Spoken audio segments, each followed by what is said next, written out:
when a highly successful businessman from Texas decided to try his hand at solving murder mysteries. He had no idea it would lead to a full-time hobby. Charlie Parker now devotes himself, by the way free of charge, to solving murder and cases involving missing kids that police say are sometimes unsolvable. Parents think he's a godsend. Some police say he's a nuisance, but so far his efforts have been paying off, and Charlie will join us here in the studio after these messages.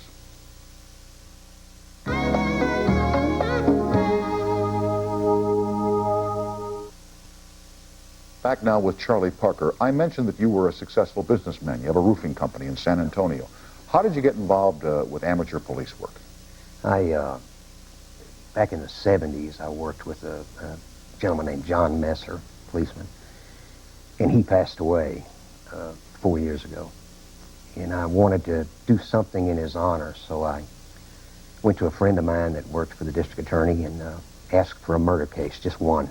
John had been in homicide, and they gave me one. Really? Did you have any kind of previous law enforcement connection? Worked with John for 4 years. Oh, okay. And they, the case was an interesting one and a high-profile case, and it had been dead for about a year or two. So I took the case and began to work it. Then after that, the cases just began to come, and I never did solve that first one. Right. But the cases began to come. And how did you become so interested here in young women and children who had been murdered? Well, I went to a Parents of Murdered Children meeting and saw that group headed by Doris Thompson in San Antonio, and saw the grief and shared that grief, and I was really overwhelmed by it. I didn't know there was a segment like that there were people there who suffered like that. There were crimes there that were unsolved, and I began to learn that there are crimes that are unsolved all over the United States. There are thousands of them. Police categorize them into different areas. Some in the we think we know who done it column, and some in the area where they're just unsolvable. Or drugs involved or something like that. Or drugs or gang killings. A lot of them. Do you have children of your own, sir? No, I don't. I never did. Now, tell me here about one particular case that was important for you involving a 14-year-old girl who had been murdered and an Air Force policeman whose name I believe was Mark Fiedler. Yes. Her name was, the girl's name was Ilona Pagan, and I met her father and mother at a Parents of Murdered Children meeting, and I would go and listen to them, and they would cry and grieve, and then finally... I mean, what a group to belong to, Parents of Murdered Children. Yeah, it's... awful. They have to have some kind of a place to share what they suffered. Of course they do. I think different about that healing process. I don't believe there's such a thing as healing in that. I don't think closure is a word used today a lot. I don't think there's such a thing as closure. You can't take a man's child or a woman's child and slit their throat and throw them in a bar ditch and leave them to die and expect him to ever find closure. It doesn't happen. He stares up at the ceiling and she... Where's my child? Yeah. They think of soccer games they'll never attend. You walk with them in the mall, they see children that look like theirs, they turn around and look. So that's not going to come. What I offer them is hope. And I put them to work for me, passing out wanted posters. If their child's been murdered, we take them to a grocery store and set up a booth and pass out wanted information posters about their crime. And you're able to see them in action and see them getting a sort of a therapy rather than sitting in a circle and So crying. how did you find the man who killed the 14-year-old? He was the last person to be with her. So I did just a routine thing that the police do too, house to house, door-to-door conversation, trying to find out any information I could. And I found out that his car had been there around 8 o'clock at night. And the police in that town of Live Oak are very good police officers, and they did a good job too.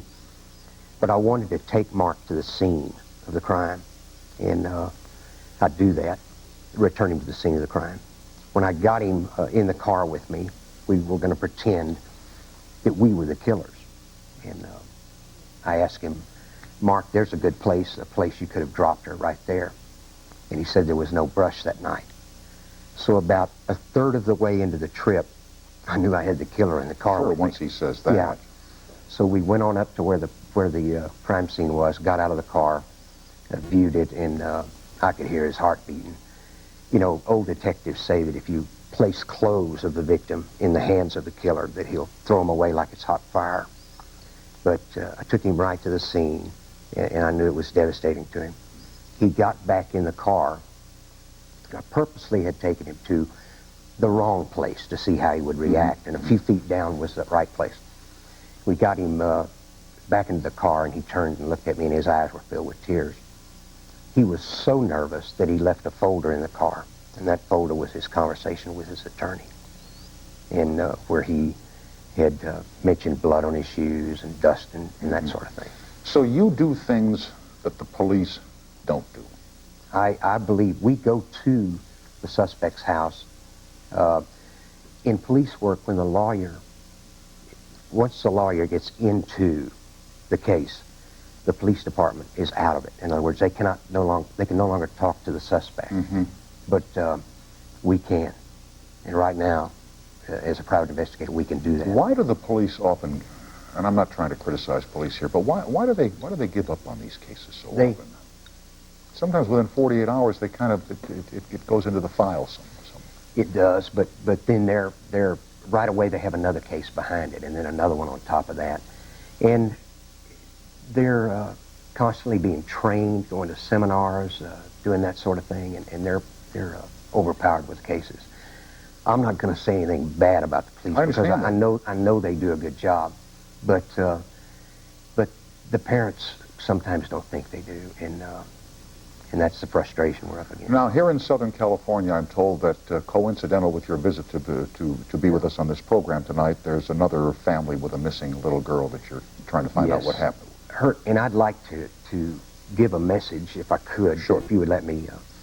Her name is Kristen Smart.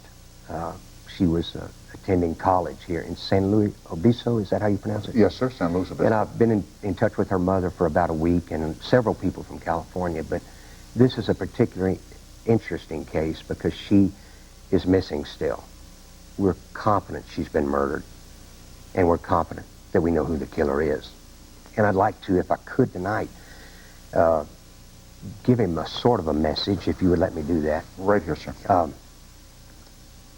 We're not here yet in California working as private investigators, but we will be shortly. But I know who you are, and I know that you didn't mean to kill her that night. I know that for sure. But when you did, you killed 5 people. You killed the family, the mother, the father, the relatives, and her.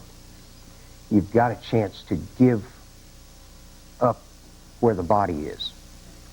That's what the mother really wants. She wants some kind of peace there. Yeah, I know you know where you put her.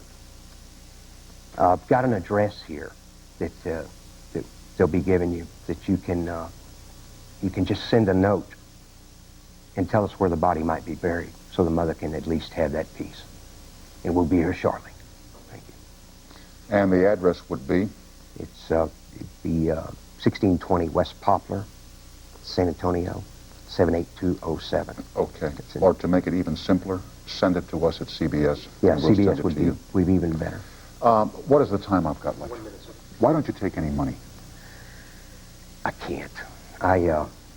By the time they get to me, they paid attorneys and psychologists, psychiatrists, and we've had parents pay as much as $3,600 to an attorney for an autopsy report. In the city of Fort Worth, it's $25 for an autopsy report. Photographs of their children, and it sounds macabre to you, but they want to see how their child died. Of course. They want to know if she fought back or the defense wounds on her hands. They truly want to know that. They want to know how she died. Did she scream? Did she just give up? And I try to tell them that. Many times the police won't tell them that because the police consider them a suspect up to a certain time. But we get them after a year. The murders are usually a year or 2 years. And by then they've been cleared. I hope that your message to this man brings results and peace to her mother and her family. And I sure do thank you for coming on tonight, Charlie Parker. Thank you. Godspeed, sir. Okay. We will continue after these messages.